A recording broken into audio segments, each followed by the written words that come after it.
Intermediate feeding method, intermediate थोड़ा सा रुक रुक के जवाब देते हो। अच्छा, इसमें मैंने आपको पहले बताया था कि आपके नॉर्मल ईटिंग पैटर्न के साथ जो है ये मैच करता है, ठीक है। और इसमें आप फॉर्मूला ना बिल्कुल ही कम उस पर आ जाते हो। आप ना पेशेंट को 20 से 60 मिनट्स के लिए देते हो खाना, ठीक है।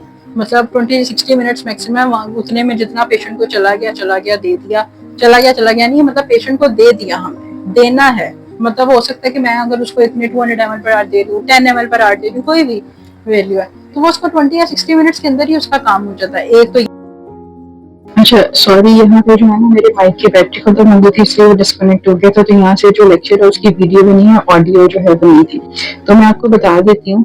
देखो, जिस तरीके से हमने पहले पढ़ा ना कि हमारे पास साइक्लिंग फीडिंग मेथड है, हमारे पास कॉन्टिन्यूस फीडिंग मेथड है, हमारे पास जो है वो इंटरमिटेंट फीडिंग मेथड है, ठीक है। तो अब हम जो डिस्कस कर रहे हैं इंटरमिटेंट फीडिंग मेथड को कर रहे हैं। अब हम अगर इंटरमिटेंट फास्टिंग को भी डिस्कस करते हैं तो उसमें हमारे पास यही चीज होती है ना कि हमारे पास एक स्पेसिफिक विंडो है, उसके अंदर हमें खाना लेना है, अदरवाइज हमें नहीं लेना।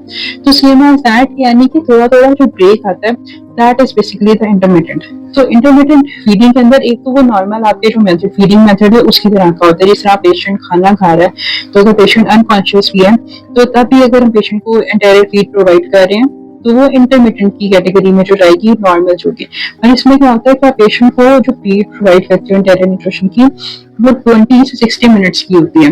मतलब आपने उसके अंदर फीडिंग ड्रिप में डाला या आपने उसमें सिरिंज के अंदर डाला, पर प्लंजर लगाया, तो वो आप पेशेंट को देते हो for about 20 to 60 minutes. 20 minute की भी हो सकती है, 30 की भी हो सकती है, 40 की भी, 55 की भी, इतना एक्स्ट्रा टाइम होता है, ठीक है। और मेन क्या चीज होती है कि इसके अंदर आपको 3 to 6 टाइम्स अ डे, यानी कि अगर आप इसको दे रहे हो, पेशेंट को कोई भी फीड दे रहे हो, तो दिन में 3 से 6 दफा जो है वो आपको पेशेंट को फीड प्रोवाइड करनी पड़ती है। क्यों? क्योंकि आपके पेशेंट की जो है कैलोरीज और उसकी जितनी रिक्वायरमेंट है हमें उसको पूरा करना पड़ता है।